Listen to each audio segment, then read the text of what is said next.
There are people who don't dislike others. They just struggle with the noise of being around them.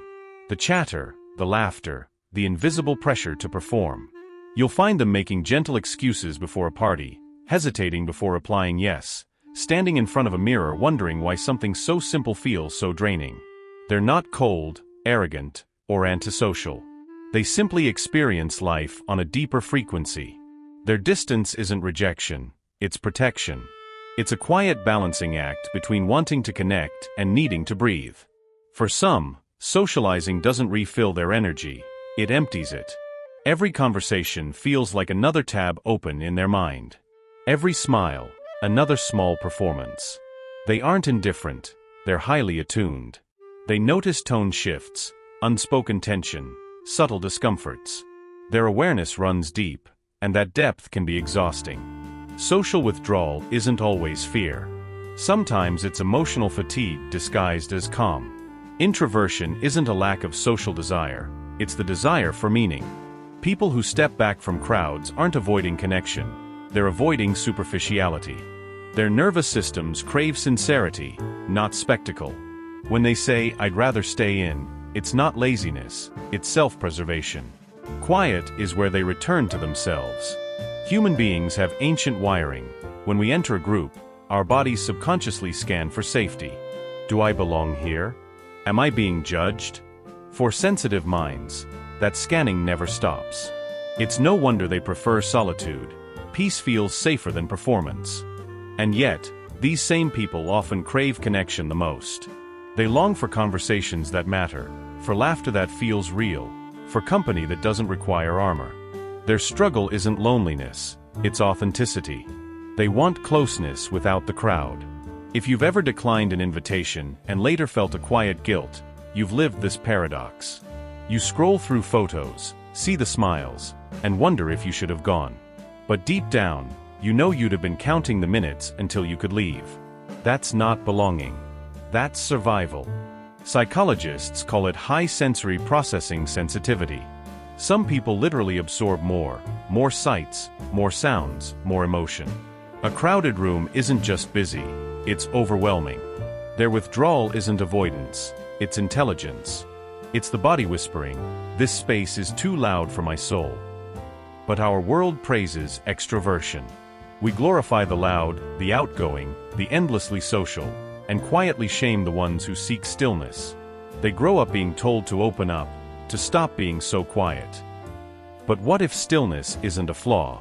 What if solitude is how they find meaning? For many, avoidance began long ago, as children who felt unseen, as listeners in rooms too loud to hear them. They learned that silence was safer than speaking. Over time, stillness became identity.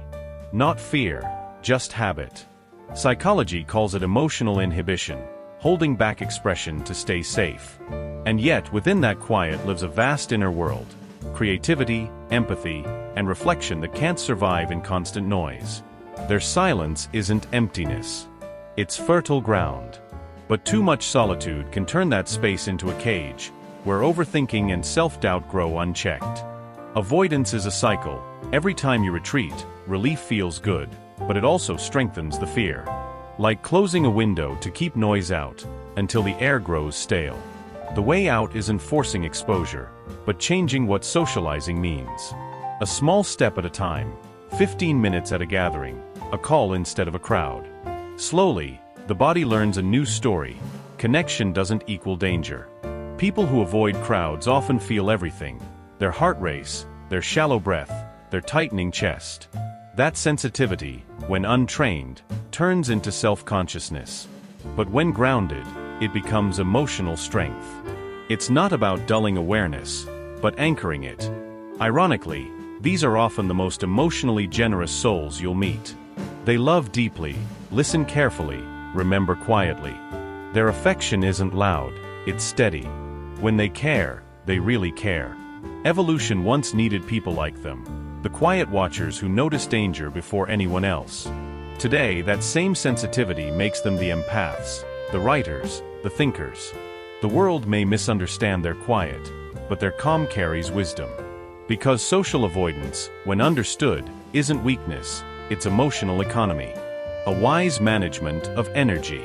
Every interaction costs something, and they've simply learned to spend it where it matters. Their journey isn't about becoming louder. It's about finding connection that doesn't cost peace. You can love solitude and still crave presence. You can choose quiet without choosing isolation. True connection begins not in crowds, but in understanding yourself. When you honor your silence, you finally have something real to share. When you respect your space, you make room for others to enter safely. People who avoid social events aren't broken. They're building peace strong enough to hold connection, not perform it. And when they finally return to the room, they do so differently, not to blend in, but to simply be. Quiet, grounded, whole.